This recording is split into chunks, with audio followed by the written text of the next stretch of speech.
shallow enough that they can retrieve the bodies. I think this is what they're looking at this time.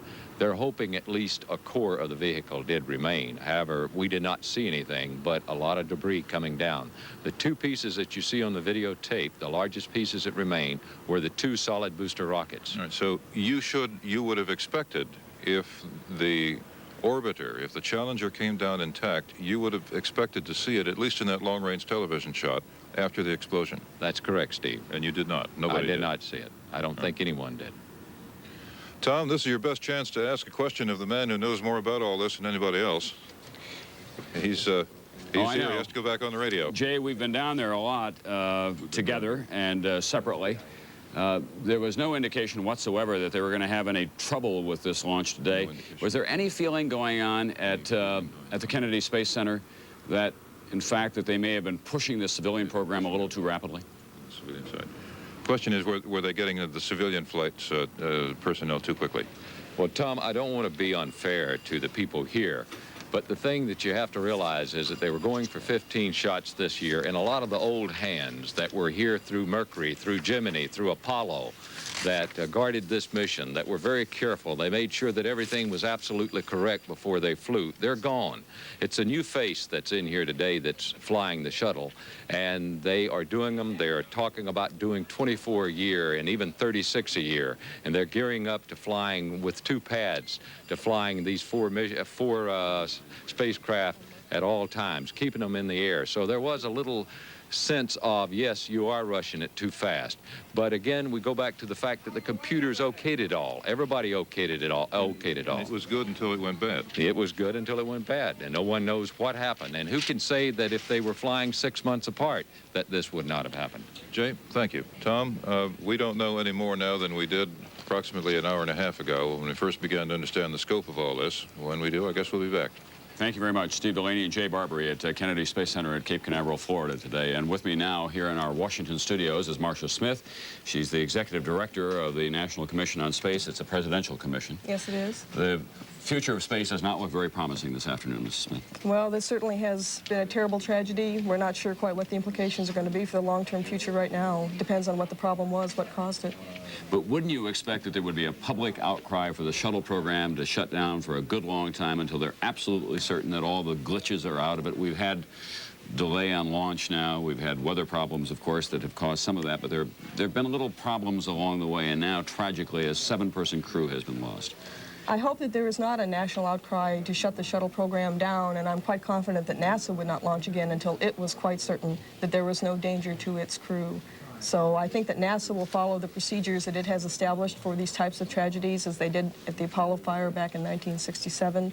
I'm sure that it will be quite a long time before we see another shuttle launch, but I hope that the public does not suddenly turn against the manned space program. Conceptually, has the United States had too much of its investment in the shuttle program and not enough in other space programs? As you well know, there are people who are interested in space saying too much money is being spent on the shuttle and not enough on other scientific research programs. Well, actually, the percentage of the space science budget, which is the people who normally complain about that are the space scientists, and the percentage of the space science budget relative to the rest of the NASA budget has actually remained fairly constant throughout the entire history of the space agency.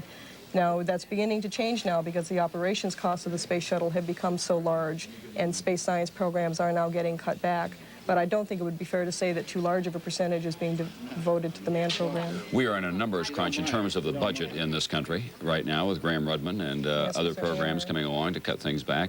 The space shuttle program was supposed to be self-sustaining at some point.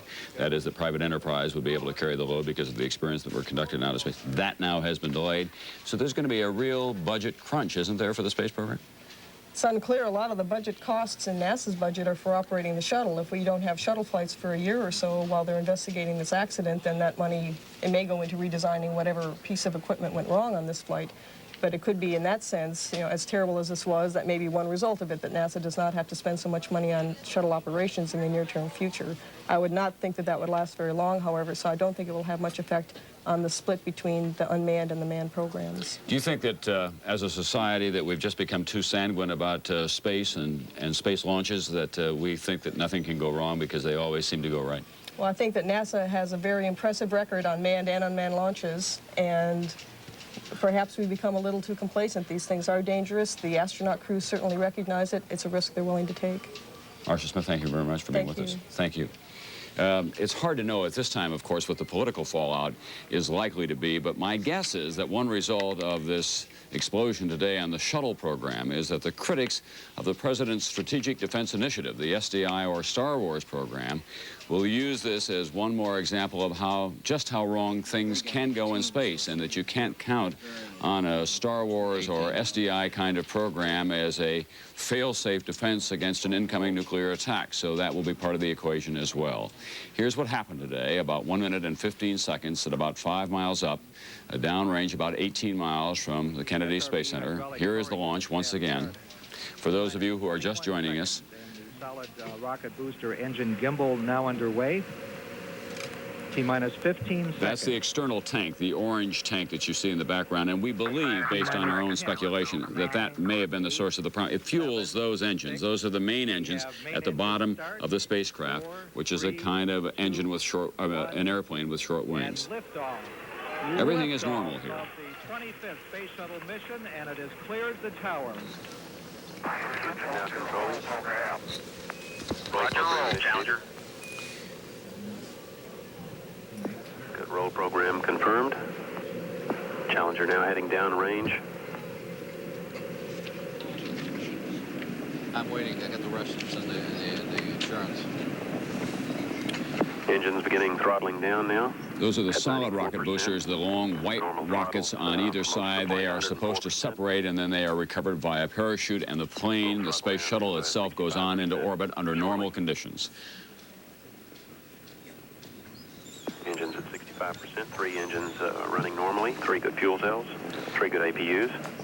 APUs are auxiliary power units. Engines at 65%. 257 feet per second. Altitude 4.3 nautical miles. Downrange distance 3 nautical miles. Now he's going to tell them to go to full throttle, and that's when it happens. Engines throttling up. 3 engines now at 104%. Challenger, go at throttle up. Challenger, go at throttle up.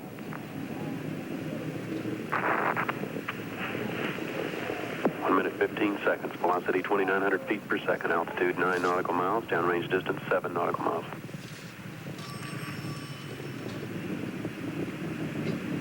And there it was. An eerie, tragic beauty in the skies over Florida today. Tragedy of enormous proportions. 7 people killed, we believe.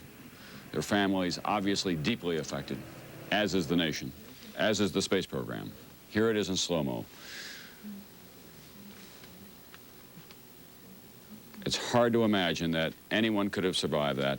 The only solid piece of debris we see is the solid rocket booster off to the side. There were no astronauts in that, of course. The Space Shuttle Challenger itself seems to have come apart.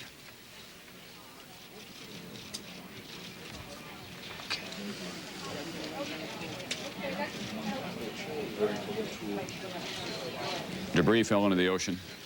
Recovery vessels were quickly in place, but they couldn't enter the recovery area because the debris continued to fall. They're there now. We have not heard how they're doing at this point. We do expect Senator John Glenn in the Senate gallery within 5 minutes or so. Of course, Senator Glenn is a veteran astronaut. He was the first American to make an orbital flight of the Earth back in the early days of the space program and the Mercury capsule. John Palmer is in New York with additional information for us. John? Yes, Tom, the Soviet news agency TASS has now made mention of this. Just one line on it. The U.S. Space Shuttle Challenger exploded shortly after takeoff today. There is no comment. The Soviet Union, of course, is the only other country that has sent people up into space, and the Soviet Union has, of course, reported the death of 4 Soviet cosmonauts. Prior to today, 3 American astronauts had lost their lives.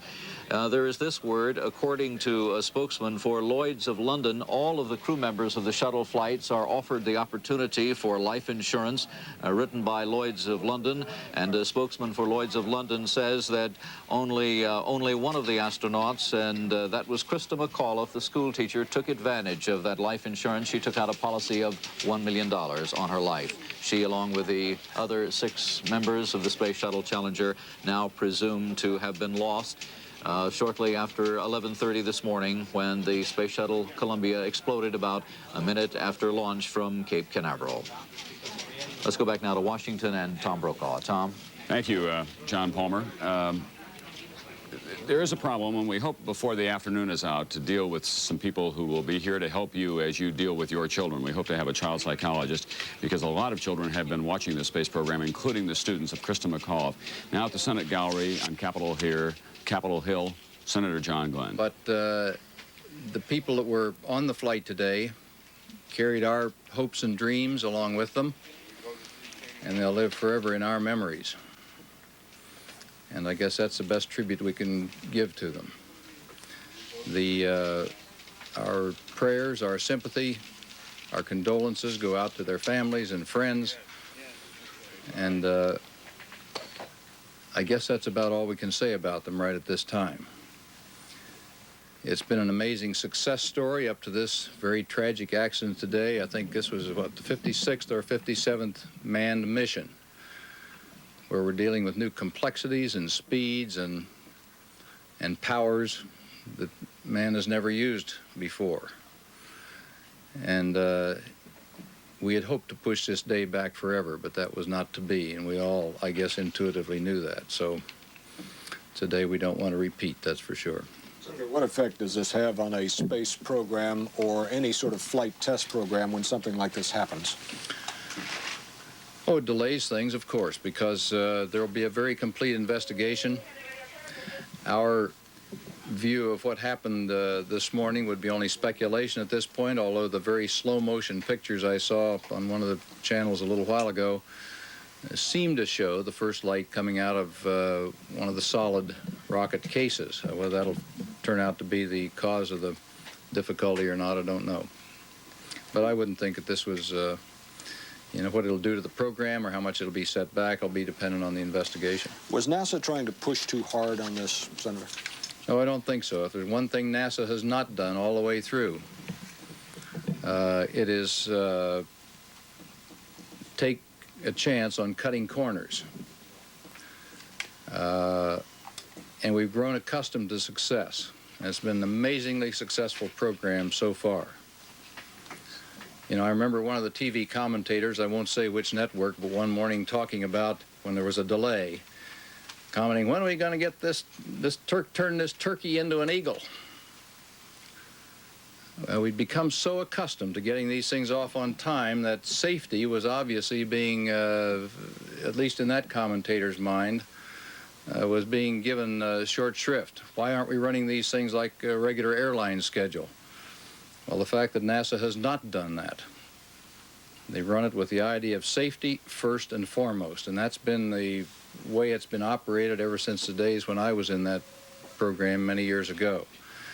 And it's a tribute to them that they have not been goaded under pressure to taking any chances. And we'll just have to wait the accident analysis to see what happened in this case. Senator, were you watching the blast off this morning? I was not. I was in a classified briefing at the time, and one of my staff people brought a note in to me about this, and then I left immediately and went up to my office. What was your reaction, particularly to the replays you've probably seen? Oh, my reaction was a profound sense of loss, I guess, that this day had finally come that we'd hoped would never arrive. In some ways, I guess it's, you know, in our human existence, let me be philosophical for a moment. I guess in our human existence, there is triumph and there is tragedy. And man tries many things. And we advance as a whole human race because we succeed most of the time. We make advances, whether it's in space or engineering or health or medical things. Sometimes, though, we aren't perfect. And then there's a tragedy that brings us back to our own human frailties and our lack of perfection. And so that's the kind of a day we're faced with now. It's been an amazingly successful series of triumphs through the years. But it also is fraught with the possibility of tragedy, and that's what we came up against today. When you say that this was a day that was pushed back for safety, was it inevitable that it would finally come? Well, I think everyone that's ever had any connection with the program has felt that someday there would be a a loss in flight. We're dealing with tremendous powers and speeds. You're traveling in orbit at 5 miles a second and trying to get back into the atmosphere from that kind of speed. And so are we going to be perfect forever? I guess the answer was proven this morning that the answer to that is no. But that doesn't mean that man doesn't keep trying in these areas and that we're not just as dedicated to seeing that this kind of research goes on. Senator, you've been part of a small and very select community of people, the community of astronauts. What does this do to that community when something like this happens? Well, we've never had something like this happen before, except for the pad fire, the fire on the pad that claimed 3 lives. Gus Grissom, Ed White, and Roger Chafee back in '67, I believe it was. So we went through that tragedy then, but that was not an in-flight accident. Obviously, there will be a shared sense of loss in the whole astronaut group and community, everybody associated with the whole program, whether astronauts or all those in the supporting functions. But I'm sure their dedication is going to be to find out what caused this and correct it and get on with the next flight. Do astronauts just simply accept this as part of the job? I think any time you go into flying or test flying, or which all of us were in prior to being in the astronaut program early on, you accept risks, but you feel that the risks are worth it for the country and the importance of what you're doing. And you're willing to take those risks. And that's the way we looked at it back then. That's the way I'm sure all of the current group of astronauts looks at it. How much more of a tragedy is this since it was the first launch of a citizen in space? The loss of human life doesn't have much to do with who's military and who's civilian. It's a tragedy for their friends and families. And I don't differentiate between the loss of life, whether it was the regular flight crew or whether it was a civilian on board with them. Well, how much does it set back the Citizen in Space program, do you think? I don't know. I have no way of knowing at this point. They had lined up some other people to go, of course. Whether this will affect that or not, I don't know. Do you think it should? Does this raise questions for the SDI program? No, I don't think so, because the technologies that were being used here as far as thrust and the engines and whatever happened here, I think probably are not likely to affect the research going on for lasers and laser projection and formable mirrors and particle beam projection and things like that. I would not think it likely that there was a connection there. Senator, are you concerned now, or have you ever been concerned about the way NASA procures parts? No, I never have. NASA has bent over backwards to be as safe as they possibly can be. And whether this will prove to be a one-time difficulty from whatever cause, or whether it will be a design defect that is uncovered now that we can correct, or whatever, we'll have to await analysis. But there's no way of knowing right now, just now, a couple of hours after the accident, to know what happened. Senator, thank you very much. Good. Thank you. Thank you, Senator. Thank you. Senator John Glenn at the Capitol Hill Press Gallery. Senator Glenn, of course, a veteran of the NASA Astronaut Corps. He talked quite eloquently, it seems to me, about the price of advancing human knowledge sometimes requires the sacrifice of human lives. And he spoke with great feeling as well about what appeared to be the deaths of the astronauts today. To his practiced eye, it did appear that the trouble may have emanated from one of the solid rocket boosters on either side of the space shuttle itself. The rest of us who've been looking at it thought that it might have come from the external tank. We don't yet have any official confirmation from NASA if, in fact, the space agency knows itself what may have happened there. There was an accumulation of ice on a very cold Florida morning today around the base of the shuttle where the main engines are situated. We're going to show that to you now, but everything indicates that there was nothing wrong at the time of liftoff today at 11:38 Eastern Time.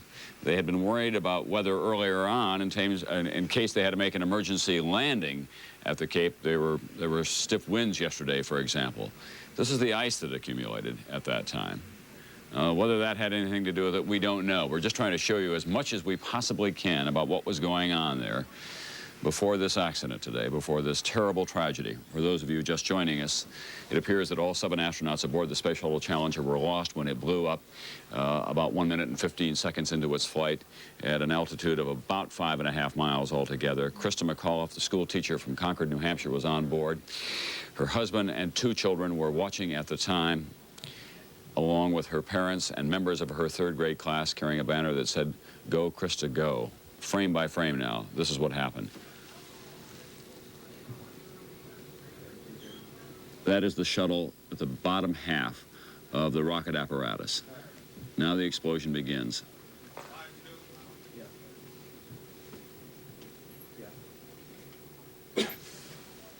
It's very hard to tell, but it does seem to me that it did not happen within that solid rocket booster on this side of the spacecraft. It could have happened, of course, on the other one.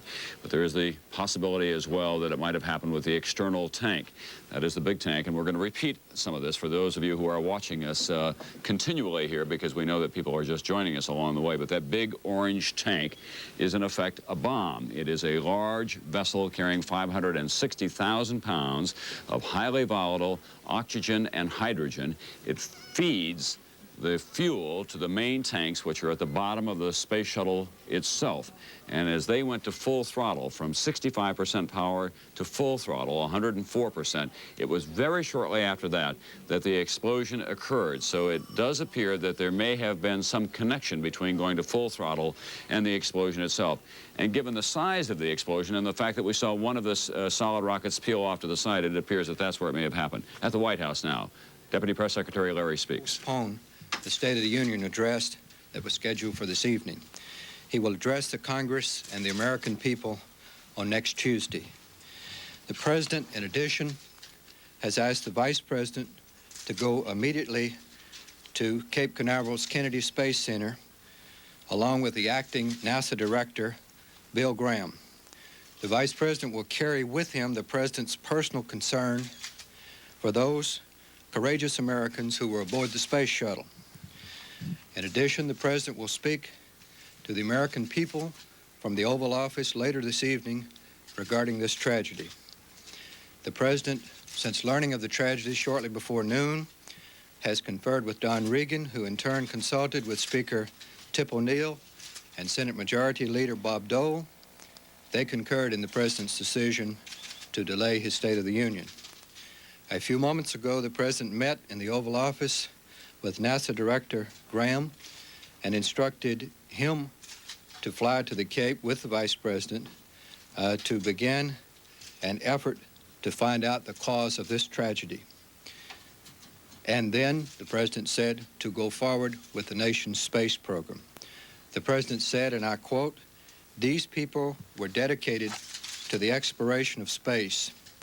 We could do no more to honor them, these courageous Americans, than to go forward with the program." Can you tell us some of the reasoning in the decision to postpone, since, as you know, the President's first reaction was to go ahead with tonight's speech? I think the President, like all Americans, has seen this tragedy unfold on television and has felt keenly what those family members must have felt watching that shuttle go into the air at the Cape, first pride and then second horror. The President feels that these same emotions are being experienced by people all over this nation at this moment. And with the consultation of Congress that's taken place in the last hour or so, the President thought it was entirely appropriate that his State of the Union be deferred until and let him address the American people on what's happening here tonight. Administrator Graham tell him finally what happened? Does he have information, confirmation? No, the NASA has issued a statement indicating simply that there was an explosion aboard the space shuttle shortly after it lifted off from the Cape this morning, and that a search and rescue mission is underway. That is continuing at this hour and will continue until all efforts to find out what the situation in there are exhausted. Does the President believe... Right. Great. Larry, is the President also going to cancel his State of the Union activities for the balance of the weekend? What time is the other remarks tonight? The president will will, for the balance of the week, continue on his previously announced schedule, with the exception of those activities which were designed as a follow-up to the State of the Union. They will be rescheduled for next week. The time of the address to the nation has not been determined, pending definite word from NASA about the situation. HHS, Treasury, and the high school he is not going to visit now. That's right. Larry, Larry, can you Let's tell go us, one at a does time. the president have any plans to travel or attend any memorial service for the... Well, at the moment, you know, the NASA is still conducting its search mission there, and of course there's been no memorial service set. The Vice President does go with the personal expression of the part of the President of his concern to those families there, and no travel plans are set as yet. Larry, two questions. First of all, I know you haven't had any official word, but is the White House operating on the basis that all of the people on the shuttle are dead? Well, Chris, like every American, we hope, and until we find out otherwise, that hope will continue. And secondly, to follow up on an earlier question, we were told by the President a few moments ago that he intended to go ahead with the State of the Union. In fact, said while it would cast a pall, the business of governing the nation must go on. What changed his mind in really a very short period of time? Well, as I indicated to your colleague over here just a moment ago, is that the President, like all Americans, watched this on television, and he felt very keenly the emotion that must be felt by the families of those down there and that had to watch this event in person, and very keenly what the American people must be feeling. He consulted with the congressional leadership, and the consensus opinion of the executive and the legislative branch was that it was appropriate to postpone. Larry, So, can you tell us what information the President is getting other than from television at this point? Well, as I just said, the President has conferred with the director of NASA, and he brought him up to date, providing him with as much information as he can. There is not an extensive body of information at the moment that exists. NASA is looking into it as quickly as they can, and as I say, a search mission goes on. Is there a special task force either at the White House or somewhere that's keeping him informed, or are there special communications channels set up? As is always, when there is an event of this nature that occurs anywhere around the world, the White House Situation Room keeps on top of the events. What happened was, as soon as this event occurred almost simultaneously with the television coverage of it, the Situation Room was informed by NASA and has kept abreast of it with an open line to NASA at the Cape since that time. Was this Well, I was going to go back again on where the idea of postponing the speech first initiated. Did the President initiate the idea? Yes, the President initiated the idea of postponing the speech. Larry, will the shuttle program be suspended at least until the investigation is through? Those determinations have not been made. The President indicated to Bill Graham that he should find out the cause of it and then proceed. Now, exactly how that dovetails with future flights will just have to be determined as